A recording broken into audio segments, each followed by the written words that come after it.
The daily opinion polls that were regurgitated at length in the mainstream media had led the nation to believe that the 2015 general election was a neck-and-neck race, one in which where even if Labour had far fewer seats than the Conservatives, then Labour was still likely to go on to form the next government. Instead, the opinion polls were not just a little wrong, but turned out to be wrong to such an extent that they were forecasting the exact opposite of what transpired, namely an outright Conservative election victory. The most popular sites for converting opinion polls into seats per party forecasts persistently concluded in the only workable majority for forming the next government was that of the Labour Party supported by the SNP, as no other calculation converted into a Commons majority, and hence that is what remained the consensus view right up until the polls closed at 10 PM on election day. The following trend graph further illustrates that the opinion polls proved to be consistently wrong for the whole period I tracked them, and that they even on average trended in favour of the Labour Party as time went on, so the more they polled the less accurate they became. Even the so-called accurate BBC exit poll failed to imply a Conservative election win was certain, as it left the door open for the Labour to form the next government with the SNP and Lib Dems. To be blunt, the opinion polls proved to be total BS, and the inquiry launched shortly after the election result was clear, that is to be conducted by even more clueless ivory tower academics, into why they got it so badly wrong, will also prove to be total BS, because all I'm hearing from the opinion pollsters are excuses of putting the blame for being wrong onto others, such as that there was a late swing towards the Conservatives, BS, that they were secretly really expected the Conservatives to win, but for whatever reason did not think about publishing until after the election results was out. That is total infinity BS. And then they're blaming the Tories, the shy Tories, for a late swing. Wow. They're just BS. Since my election forecast has been consistently contrary to what the opinion polls were stating, therefore I've had the whole year to ponder why the opinion polls were so wrong, some of which I illuminated in the lead up to election day. And so here are my 7 reasons of why the opinion pollsters got it so badly wrong, much of which the pollsters will never be able to arrive at themselves. Virtually every experienced, successful market analyst understands that trading systems just do not work going forward, i.e. all that trading systems do is to backfit data onto what has already happened, and thus will fail going forward, which is the precise mistake the opinion pollsters tend to make as they wait, adjust and fine-tune to take account of this, that or the other, which, just as is the case for trading systems, and so is the case for the public opinion poll, that fitting data to past election outcomes just does not work. And worse for the pollsters is that they do not have any daily mechanism to demonstrate that they are wrong, for general elections only come along once every 5 years or so, which means that there is no data to test the opinion polls against in real time, and hence why the opinion polls can be wrong for years, as was the case for the 2015 general election. The primary objective of opinion pollsters is to sell their daily polling services, where it is to the benefit of the pollsters and the mainstream media that commission the polls for the election to be a very tight race, exciting or frightening rather than a dull certainty. Hence the picture painted did not reflect actual probability of outcome, even if the pollsters' methodologies actually worked, for the reality does not sell daily opinion polling services or mainstream media copy, just as market realities of a dull 6-year relentless stocks bull market will not sell much media copy. Hence the constant obsession with stories that always warn of an imminent stock market crash, collapse, meltdown, bear market, or even worse, that has so far failed to materialize for 6 years.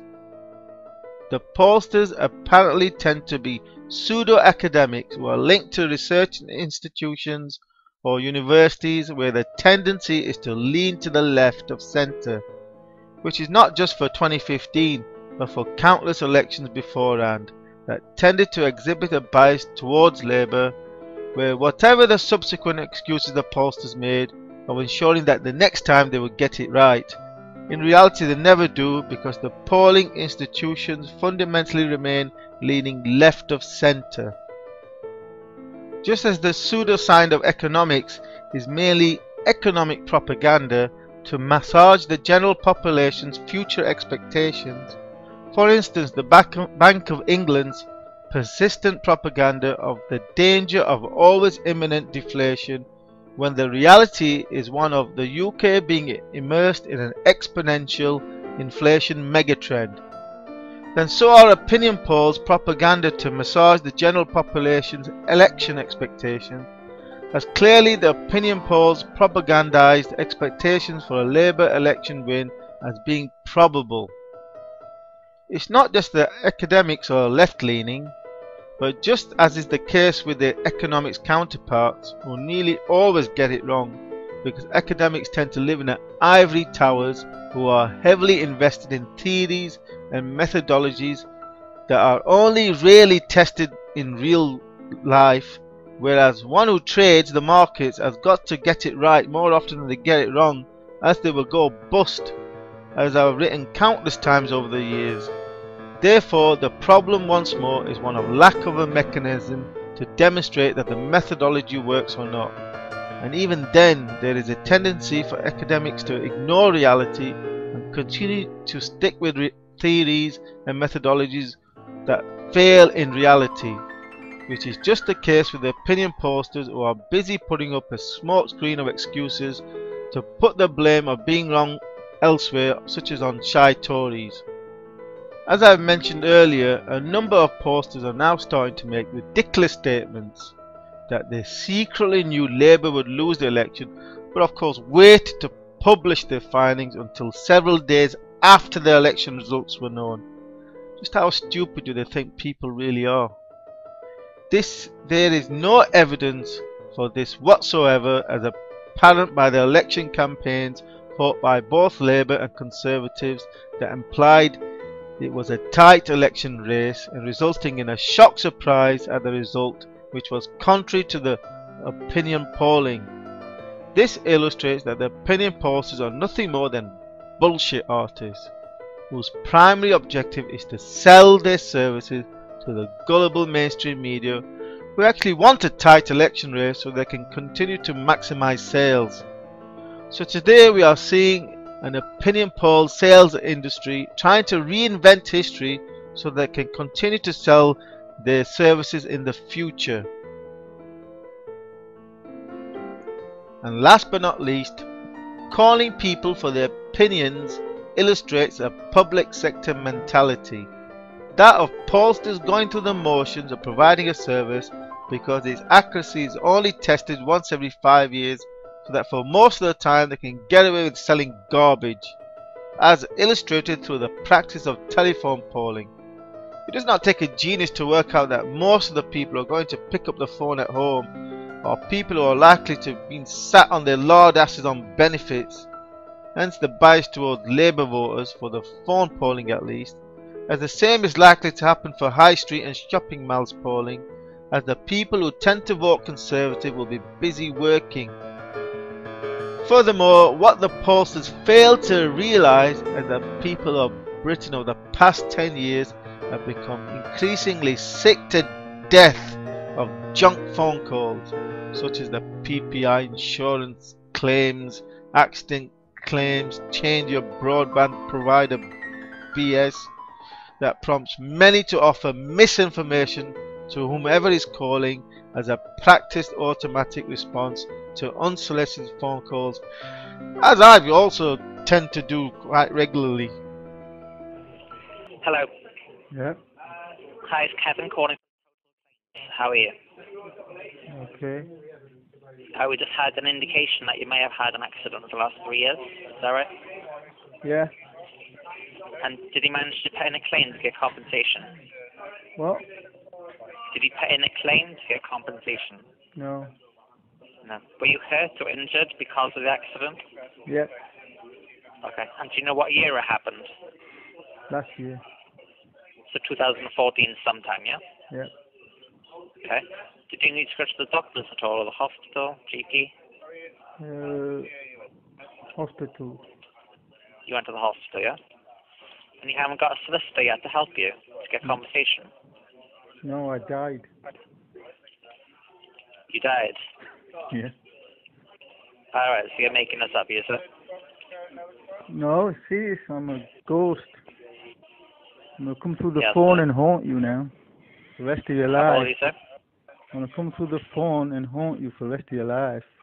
That's fine. How old are you, sir? You should know I'm your father. As you had this accident and that time not your fault, so now you will be get compensation in this, okay? Yeah.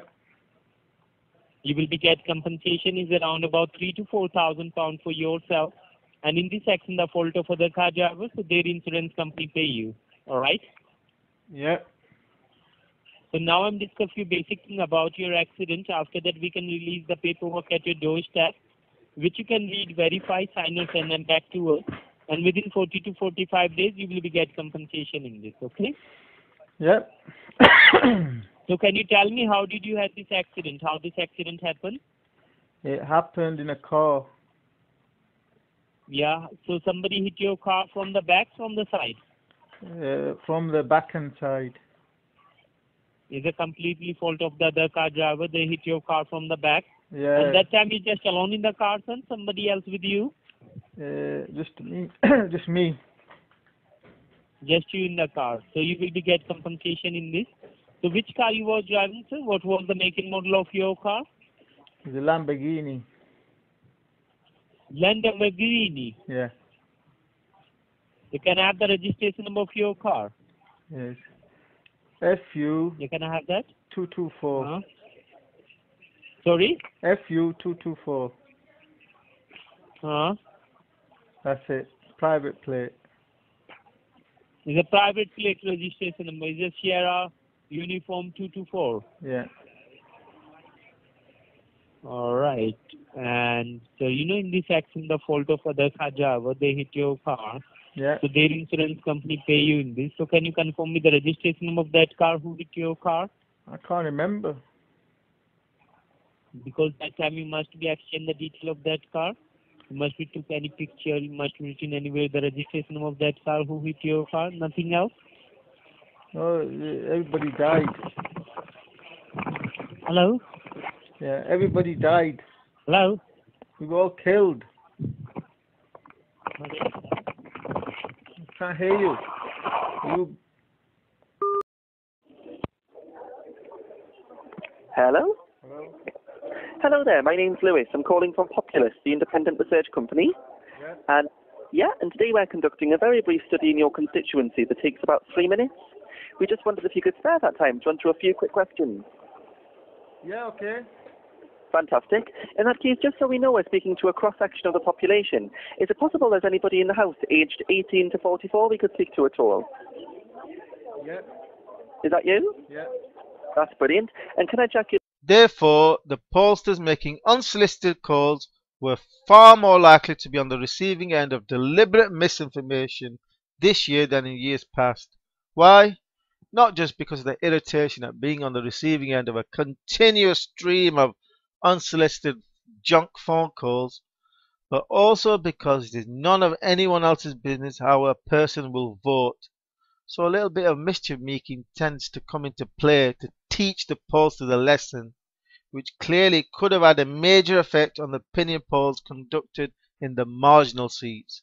This also means that as time goes on, the opinion polls will only get ever more worse, as the people polled can only become ever more irritated at the ongoing flood of unsolicited phone calls. For what actually did prove accurate in forecasting the outcome of the UK general election 2015, I turned to my long-standing analysis as of December 2013 that was based on house prices trend forecasts rather than the opinion polls, and as featured in the UK housing market ebook that you can download for free, that has consistently forecast for the past 18 months that the Conservatives would win an outright election victory, as the following four video excerpts illustrate of January 2014, July 2014, February 2015, and the most recent video of 3rd of May 2015, all of which forecast that the Conservatives will win an outright election majority. 2014. Recent opinion polls put Labour 6 points ahead of the Conservatives, which would translate in a Labour election victory. Similarly, the bookies also all favour Labour as the party to win the most seats at the next general election. However, what the opinion pollsters, bookies and mainstream media commentators fail to grasp is the likely impact of an accelerating UK housing market momentum on a general election that is near 18 months away. As this graph illustrates the impact of UK house price trends on general election results over the past 30 years. The key point is that the trend and strength of housing market momentum during the 2 years in the run-up to each general election is a good indicator for the probable outcome in terms of whether the government or opposition party will win, and the likely size of the majority. Taking a more conservative house price inflation rate of 8.5% would imply that the window for an outright Labour election victory has already ended as of July 2013. An election held today would result in a coalition government with a majority of about 35 seats, and that the window of opportunity for a coalition government ends by mid-2014, after which there is an increasing probability for a Conservative outright majority.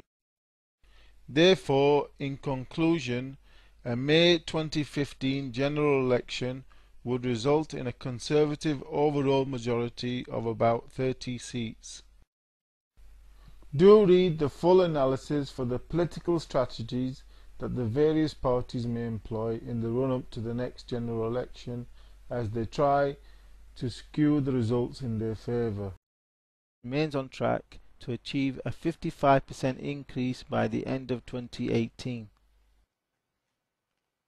The updated election forecast graph shows that, contrary to the most recent opinion polls that put the Labour Party ahead of the Tories, such as the Observer's putting Labour on 35% and Conservatives on 31%, instead the Tories have already started to enter into an outright election victory territory, some 3 months ahead of the expected trend, never mind the prospects for another coalition government, which now appear to be extremely improbable.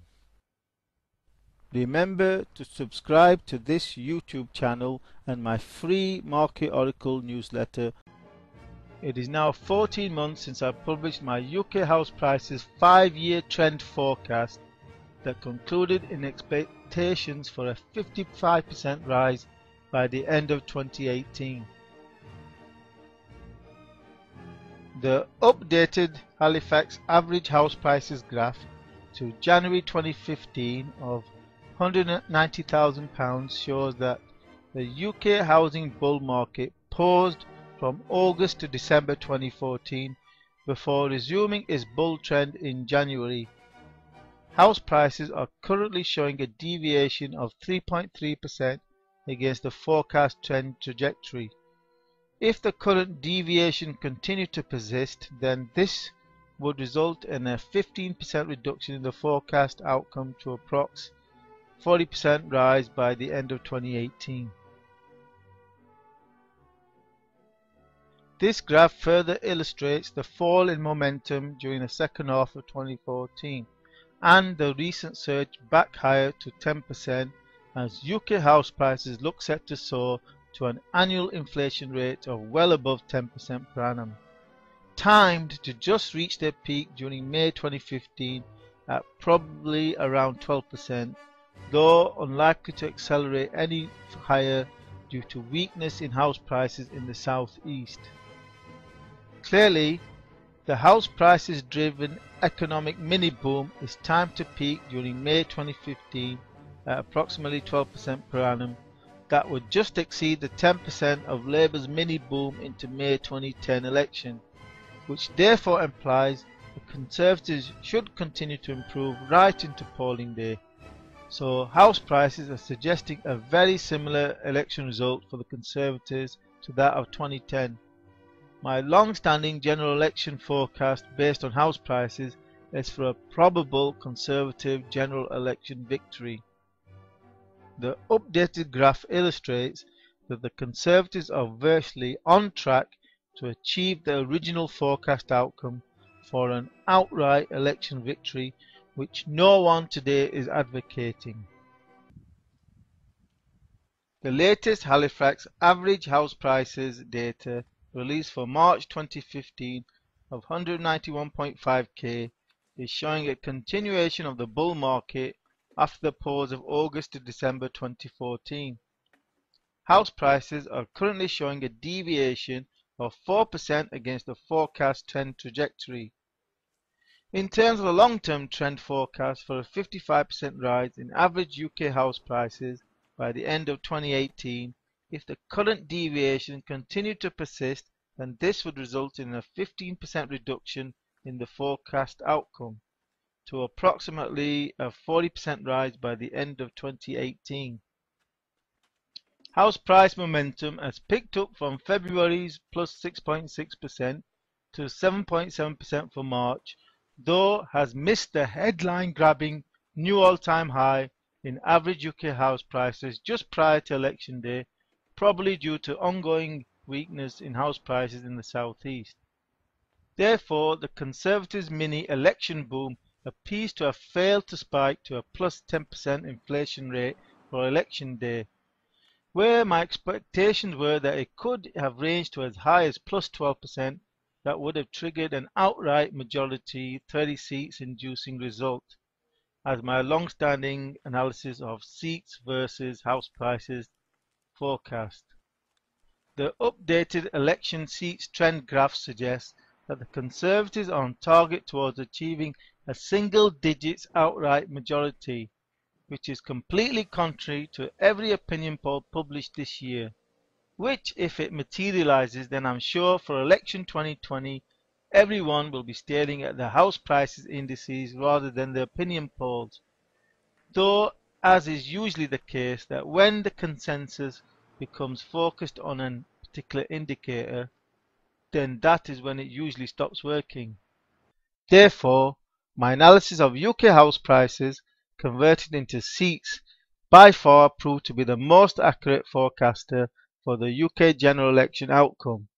And since I have a good idea of how house prices will perform over the next 5 years, then I can tell you with some confidence that the Conservatives are also likely to win the 2020 general election. Though in the interest of accuracy, do come back to my detailed analysis to conclude in seats per party forecast that I will probably publish a good year before the next general election. So do subscribe to this YouTube channel for this and other ongoing market analysis forecasts. And finally, a quick look at who could be Labour's next leader, of which so far only Tristan Hunt, Stella Creasy and Liz Kendall stand out as having any chance of reversing Labour's fortunes, whilst the favourites Chuka, Andy and Yvette as Labour leader would virtually guarantee another Conservative 2020 general election victory. Therefore, it is highly probable that Labour could make another huge blunder by electing the wrong leader again, just as they did in September 2010.